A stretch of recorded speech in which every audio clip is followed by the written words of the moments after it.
Hello student, welcome to Equator Academy Dehradun. और फिर से मैं लाया हूँ आप लोगों के लिए कि हिंदी एमसीक्यू आपके आने वाले लोअर यूकेपीएससी या यूके ट्रिपल एससी या यूपीपीसीएस एग्जाम के लिए। चलिए शुरुआत करते हैं इस वीडियो टेस्ट सीरीज की। तो पहला क्वेश्चन आप लोग देखेंगे, आपकी स्क्रीन पर है। इनमें से कौन सा वक्तव्य सही है? आराम से स्टेटमेंट सारे पढ़िएगा। मैं आपको 30 सेकंड्स का टाइम दे रहा हूँ, 30 सेकंड्स में डिसाइड कीजिए, फिर मैं इसके आंसर आपको बताता हूँ।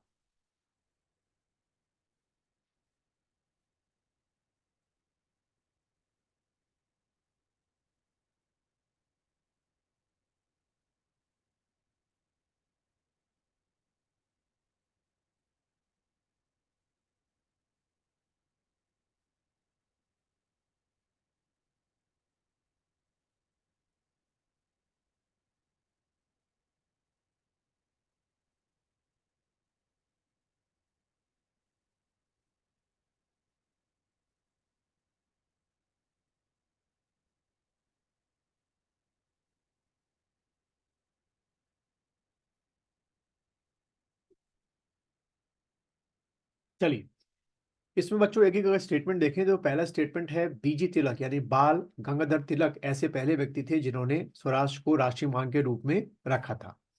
तो ये स्टेटमेंट बिल्कुल गलत है।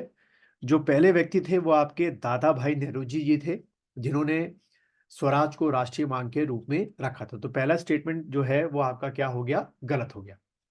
दूसरा स्टेटमेंट है दादा भाई नौरोजी जी को grand old man of India कहा जाता है। ये हम सब जानते हैं, बिल्कुल सही स्टेटमेंट है आपका।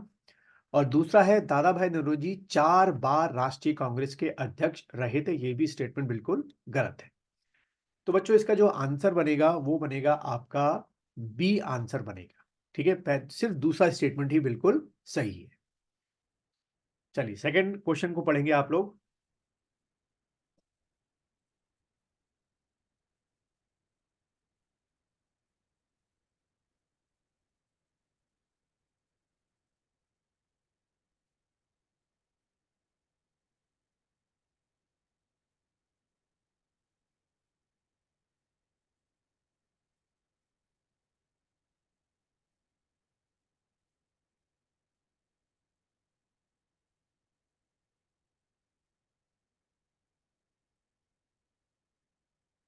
हर एक स्टेटमेंट को आराम से पढ़िएगा।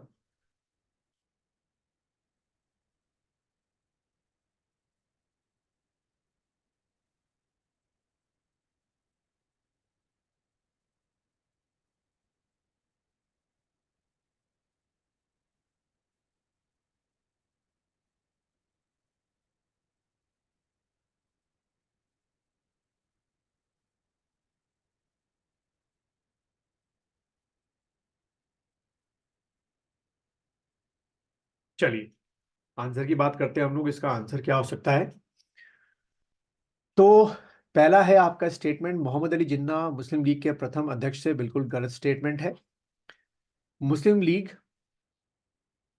का 1907 का वार्षिक अधिवेशन ढाका में हुआ था, गलत है स्टेटमेंट। ढाका की जगह अगर यहाँ पे क्या लिखा होता, आपका कराची लिखा होता, तो बिल्कुल सही स्टेटमेंट होता। ठीक है।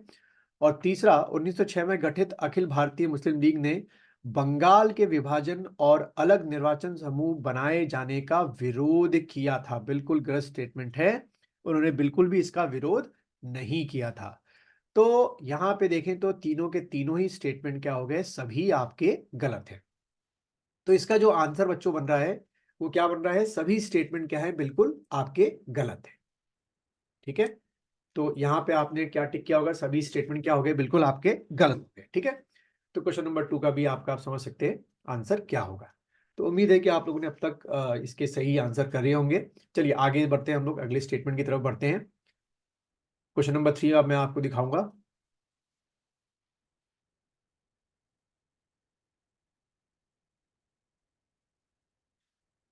जैसा कि आपको आपकी स्क्रीन पे क्वेश्चन नंबर 3 दिखाई दे रहा होगा। सारे स्टेटमेंट को आराम से पढ़िएगा। यहाँ पे ये बीडी सावरकर है, डी छूट गया। बीडी, बीडी सावरकर के बारे में जो है पूछा गया है, बीडी सावरकर जी के बारे में। तो पहला स्टेटमेंट अगर आप पढ़े तो क्या लिखा हुआ है आपका कि बीडी सावरकर द्वारा ठीक है, पहला स्टेटमेंट बच्चों देखो क्या लिखा हुआ है, बीडी सावरकर द्वारा अभिनव भारत, ठीक है, अभिनव अभिनव भारत, इतना पाठ, अभिनव भारत नामक क्रांतिकारी संगठन की स्थापना की गई थी। ठीक है, पहला स्टेटमेंट। दूसरा स्टेटमेंट आप देखें, बीडी सावरकर जी के द्वारा से मुक्त होने के लिए चलते पानी से, ठीक है, मुक्त होने के लिए उनको अरेस्ट करके ले जा रहे थे ब्रिटिशर्स, मुक्त होने के लिए चलते पानी के जहाज से कूद गए थे, क्या ऐसा भी इंसिडेंट हुआ था? और तीसरा स्टेटमेंट बच्चों क्या लिखा हुआ है, बीडी सावरकर ने भारत का स्वतंत्रता संग्राम, ठीक है, यहां से है, भारत का स्वतंत्रता संग्राम 1857 नामक पुस्तक लिखी थी। तो आपको बताना क्या तीनों स्टेटमेंट में कौन सा स्टेटमेंट सही है, कौन सा गलत है, सारे सही है या सारे गलत हैं आपसे, इसमें तो सारे गलत का ऑप्शन नहीं है।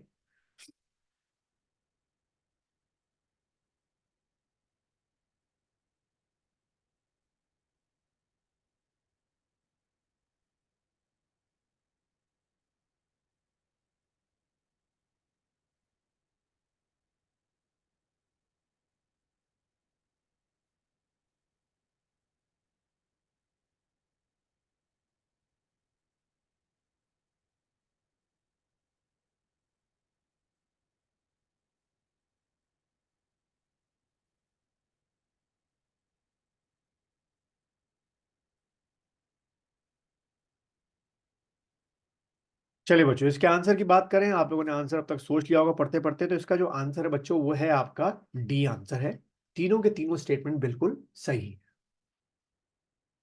चलिए फोर्थ क्वेश्चन को पढ़ेंगे आप लोग, बड़ा इंटरेस्टिंग क्वेश्चन है आपका फोर्थ क्वेश्चन। निम्न में या निम्नलिखित राज्यों में से किस में सबसे अधिक नगरीकृत जनसंख्या यानी कि अर्बनाइज पॉपुलेशन है?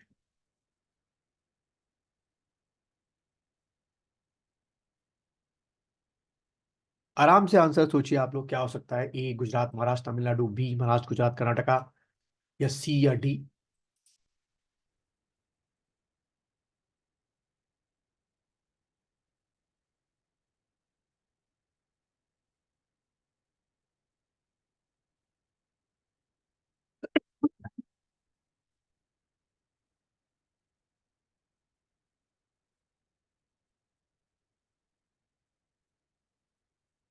चलिए इसके आंसर की मैं बात करूं तो बच्चों इसका जो आंसर है वो है आपका सी, तमिलनाडु में सबसे ज्यादा नगरीय जनसंख्या है, फिर उसके बाद महाराष्ट्र हो गया और फिर उसके बाद आपका गुजरात हो गया। चलिए फिफ्थ क्वेश्चन की तरफ आते हैं, भारत में नगरीकरण से क्या होता है, यानी कि जब भी अर्बनाइजेशन होता है, क्वेश्चन बड़ा अच्छा पूछा गया है, आपको इसमें लॉजिक लगानी है, पूछा गया है कि जब भी अर्बनाइजेशन होता है तो उसके क्या इफेक्ट्स पड़ते हैं, उसके इंपैक्ट्स क्या पड़ते हैं, आपको इसमें ये बताना है। ठीक है, चारों ऑप्शंस को आराम से पढ़ेंगे आप लोग।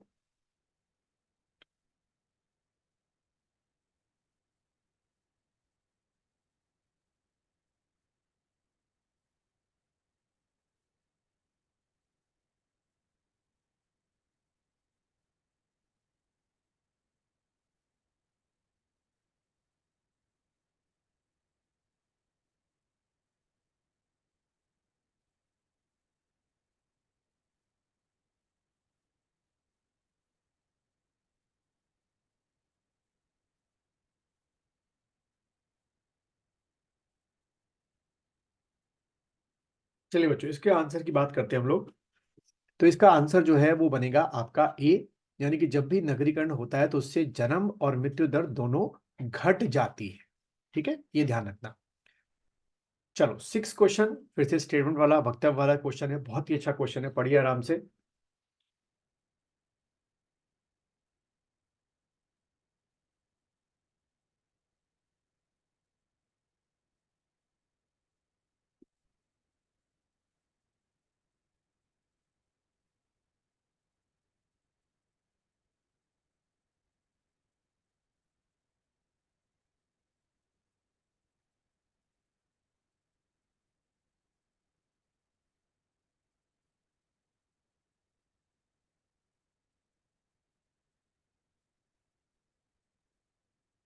चलिए सिक्स क्वेश्चन की अगर हम लोग बात करें बच्चों, तो पहला स्टेटमेंट जो है वो है केंद्रीय सूचना आयोग की स्थापना 2006 में की गई, गलत स्टेटमेंट है। इसकी स्थापना जो है 2005 में की गई थी जब आरटीआई एक्ट पास हुआ था। दूसरा स्टेटमेंट है भारतीय संविधान के अंतर्गत ये थोड़ा सा स्पेलिंग मिस्टेक हो गई, के अंतर्गत केंद्रीय सत्ता आयोग का वर्णन अनुच्छेद 280 में मिलता है। बिल्कुल गलत स्टेटमेंट है। इसका जो केंद्रीय सतर्कता आयोग है, ये एक नॉन कॉन्स्टिट्यूशनल बॉडी, यानी कि इसका डिस्क्रिप्शन किसी भी आर्टिकल में नहीं मिलता है। और भारत का उच्चतम न्यायालय यानी कि सुप्रीम कोर्ट जब भी कभी कानून या तथ्य के मामले में राष्ट्रपति को परामर्श देता है तो वह राष्ट्रपति पर बाध्य होता है। गलत स्टेटमेंट है, उस पे राष्ट्रपति पे बाध्य नहीं होता है। तो इसका आंसर जो बनेगा 6 का, वो बनेगा आपका डी, यानी कि सारे के सारे तीनों के तीनों स्टेटमेंट क्या हैं, गलत है। क्वेश्चन नंबर 7 को देखेंगे।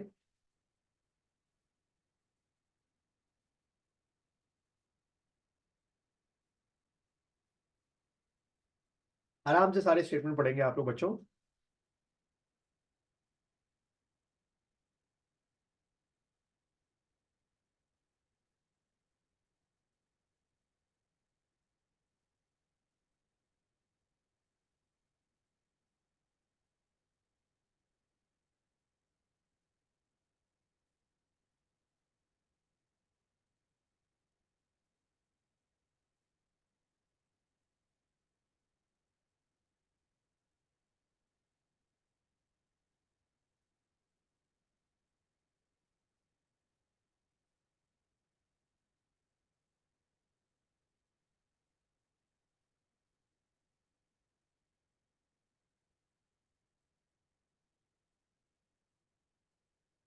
चलिए, इसकी हम लोग बात करें तो बच्चों इनमें से कौन सा सही है। पहला है, विश्व में सबसे ज्यादा यूरेनियम कजाकिस्तान में उत्पादित होता है। बिल्कुल सही है। रूस में प्राकृतिक गैस का विश्व में सर्वाधिक भंडार स्थित है। यह भी स्टेटमेंट बिल्कुल सही है। और उलंग एक प्रकार की चाय होती है जो भारत में पाई जाती है। यह भी स्टेटमेंट बिल्कुल सही है। तो उलंग एक चाय का प्रकार है। तो इसका आंसर क्या बनेगा, सी बनेगा। 1, 2 एंड 3 आंसर बनेगा। क्वेश्चन नंबर 8 को देखेंगे आप लोग।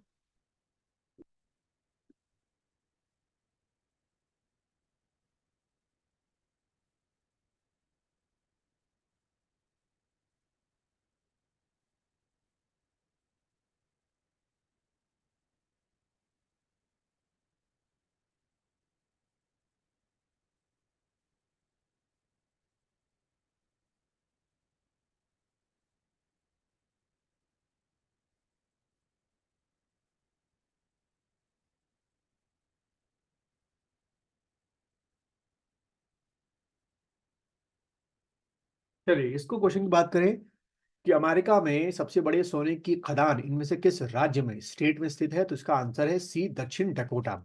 ठीक है। क्वेश्चन नंबर 9 को देखेंगे।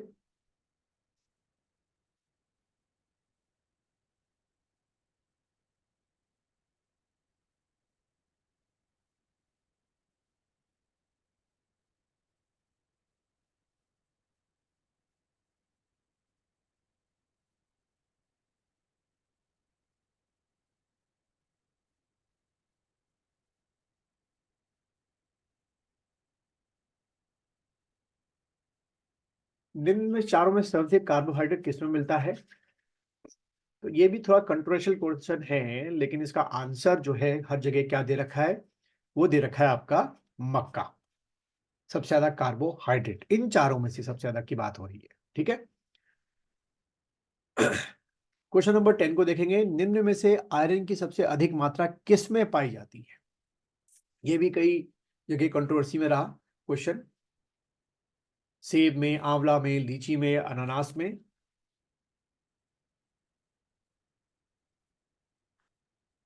तो बच्चों इसका जो आंसर है वो क्या होगा, वो होगा आपका सेब। ठीक है। तो अगर आप अभी तक वीडियो तक बने हुए हैं लास्ट तक, तो बताइएगा मुझे कि आपके आउट ऑफ 10 कितने क्वेश्चन सही हुए। और इस वीडियो को लाइक कीजिए, शेयर कीजिए और अपने दोस्तों के साथ इस वीडियो के और इस चैनल के बारे में बताइए। और अगर आप लोग ऑफलाइन क्लास ज्वाइन करना चाहते हैं तो Indira Nagar near SBI equator academy में आप आ सकते हैं ऑफलाइन क्लास ज्वाइन करने के लिए।